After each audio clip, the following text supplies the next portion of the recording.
Am I a jerk for not giving the employee discount to someone who no longer works for me?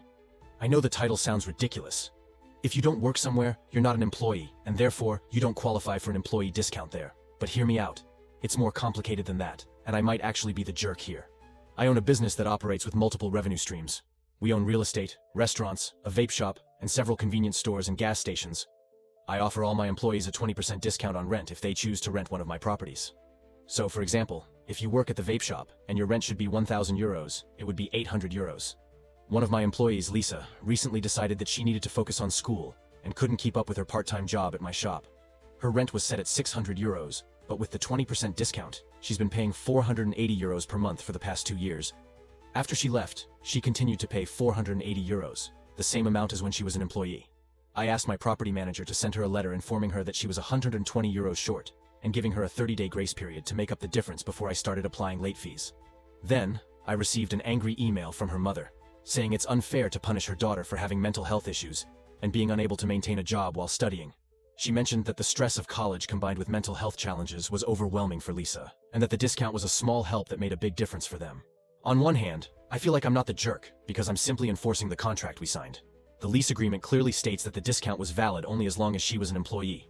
But at the same time, I know that an additional 120 euros per month could be a significant burden for a student dealing with mental health issues. On the other hand, I wonder if I am the jerk here, because those 120 euros a month wouldn't make a dent in my finances. My business is stable, and I could easily absorb this small loss. However, if I make an exception for Lisa, where do I draw the line? If I give her the discount even though she's no longer an employee, I might feel morally obligated to offer a 20% rent reduction to everyone, and eventually, I wouldn't be profiting from these properties. I also consider how this could affect the morale of my current employees. They might see it as unfair and question the benefits they receive, perhaps even expecting similar exceptions, which could impact the company's finances in the long run. Additionally, Lisa never mentioned her mental health struggles while working for me. Had she done so, I might have been able to offer some kind of support or accommodation. Receiving this email from her mother was the first time I heard about her situation, and it caught me completely off guard. I'm torn between wanting to be fair and upholding the integrity of my contracts, and at the same time, wanting to be compassionate towards someone who's clearly going through a tough time. It's not an easy decision, and the last thing I want is to come across as insensitive or greedy. Please note that if your response is simply, "You're the jerk because all landlords are bad," I'm going to ignore it entirely. Don't waste your time. Nothing in life is as black and white as you're pretending it is. Story 2. I ruined my daughter's engagement announcement. My husband and I have 2 daughters, one is 32, and the other just turned 25. Our older daughter was married for 6 months to her partner of 7 years. They divorced 2 years ago, and since then, she has been dating other men, but nothing serious. My older daughter has always expressed how much she wants to be happily married to the right person and to become a mother. She went through a very toxic situation with her ex, as he cheated on her with multiple women and even allowed his mother to verbally abuse her. She has voiced how she deserves better, and I want the best for her too, and it saddens me that she's not living the life she desires. Our younger daughter has been with her current boyfriend, now fiancé, for 5 years.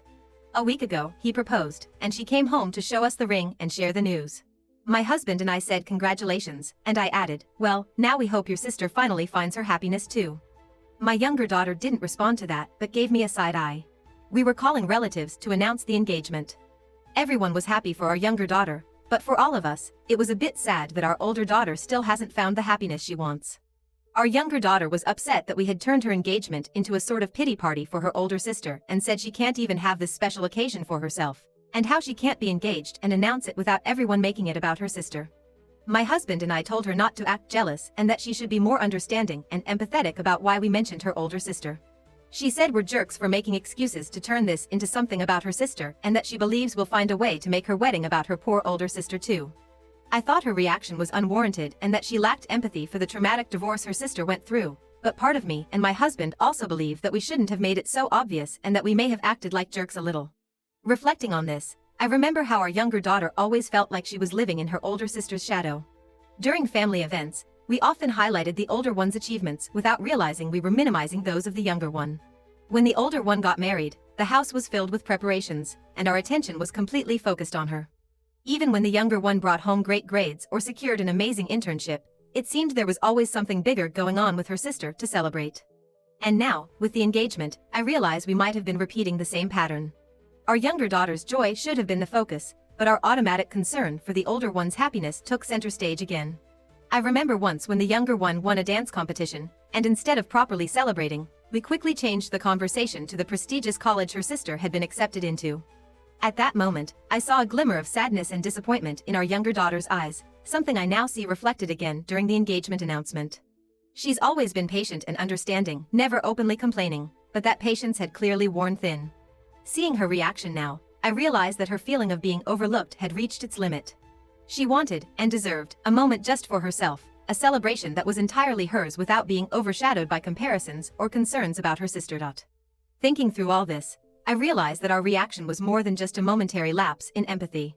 It was the result of years of behavior patterns that, unintentionally, relegated our younger daughter to the background. Perhaps it's time to fully acknowledge her achievements and happiness in an unconditional way. Perhaps we should have allowed our younger daughter her moment to shine, recognizing her happiness without bringing up her sister's unhappiness. Now I see that our younger daughter needed this recognition, this moment of pure celebration, free from her older sister's past shadows. I realize we failed in this, and that realization is painful.